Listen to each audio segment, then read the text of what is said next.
Welcome to Activist Part 5, a 2-year-long, heavily documented smear campaign led by and participated in by multiple angry parties. She's so controversial.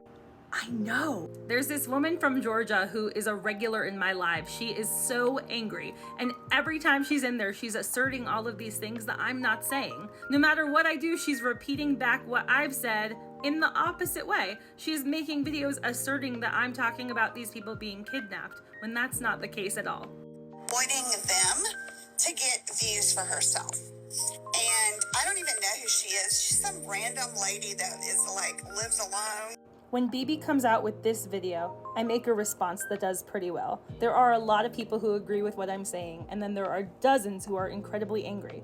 What I've said in the video is that this video depicts the story of a person with Munchausen by proxy, and I share my opinions on whether that is an appropriate subject matter for this channel and why I feel that way. A lot of the response is positive, but there are dozens of angry people swarming. How dare you accuse BB of having Munchausen by proxy? And also, it's factitious disorder. You're clearly uneducated. First, if you are a person arguing against the term Munchausen by proxy, I'm gonna guess that you are a second-year psych student who's dating your DSM instead of your RA. Just kidding, don't date your RA. That is very frowned upon. Here's the reality though. It is very hard to find anyone using the term factitious disorder. The DSM has told the world that that's the term, but it doesn't matter. It matters what the world collectively decides. In spite of what your psych professor has told you, people are not using the term factitious disorder as much as you think.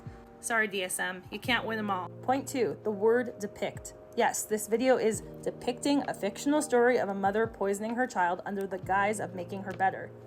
It's a sketch. I didn't accuse her of having Munchausen by proxy. I made a fair and scholarly argument against the material, which is questionable at best. Most of the videos I've made are not controversial at all. The basis of most of my work is that I pinpoint scholarly topics in a tangible, gentle way. And ironically, I'm known for breaking down these topics in a way that everyone can understand them. I've written for decades, and while not everyone loves my work, I have never had this experience of being misunderstood like this, and definitely not constantly. But the things that are happening on TikTok are wild. People are walking into a library screaming that nobody's serving them tacos.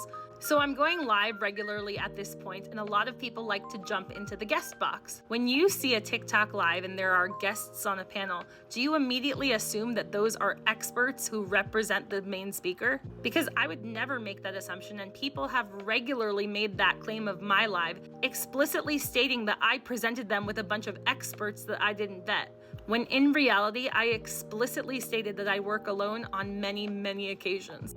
I never presented myself as hosting a panel of experts. I presented myself as an educated speaker on a topic, but it was fun to have guests sometimes. Sometimes those guests really liked to get comfortable. In September of 2022, we all met Braden, who got so comfortable that there was a permanent Braden-shaped dent in the guest box.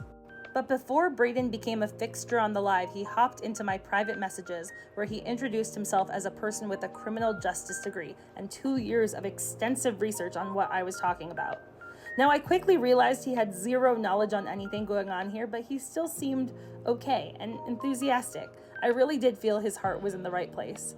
I also couldn't really imagine the reality at that time that so many people's hearts were not in the right place, or that maybe they didn't have one at all. They just had a cold, empty, black space. Now, a lot of you know Braden as Dot, and he is nothing short of infamous. I have a long story regarding this, and many trips to the police and several months of chatting with the FBI. Some things have been done about this, but not enough, and I won't stop until I am safe and until I know others will be.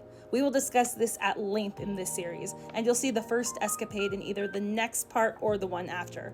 But in September, Braden was allegedly here to support my efforts, and I had no idea that I was days away from him beginning an 18-month reign of terror.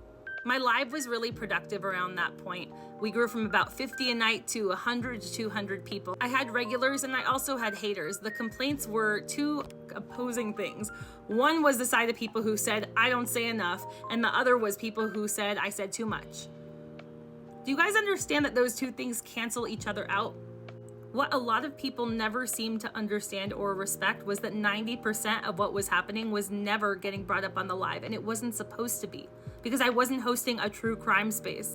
I got a lot of questions about Tina and fam, who were getting a lot of flack at that time and even bullying for their material, which seemed to very much purposefully imitate BB's channel.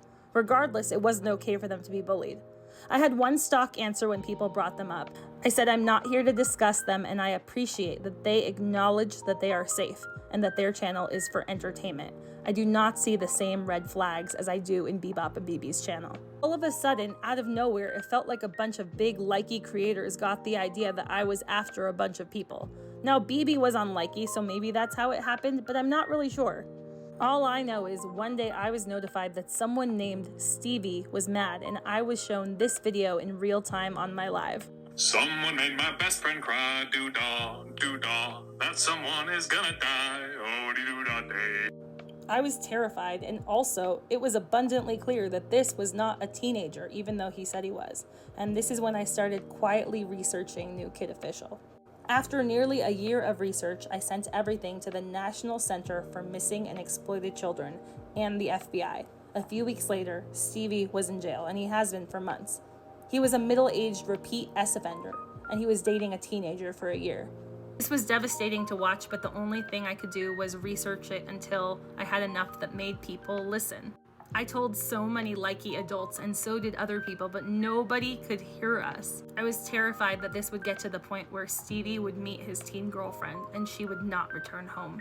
That's a longer story, but if you want to check out my pinned video about this or some of my essays, you can learn more. Meanwhile, apparently Stevie wasn't the only one who was mad. So was his friend, Not Stevo. Check out part 6 to see what happens next.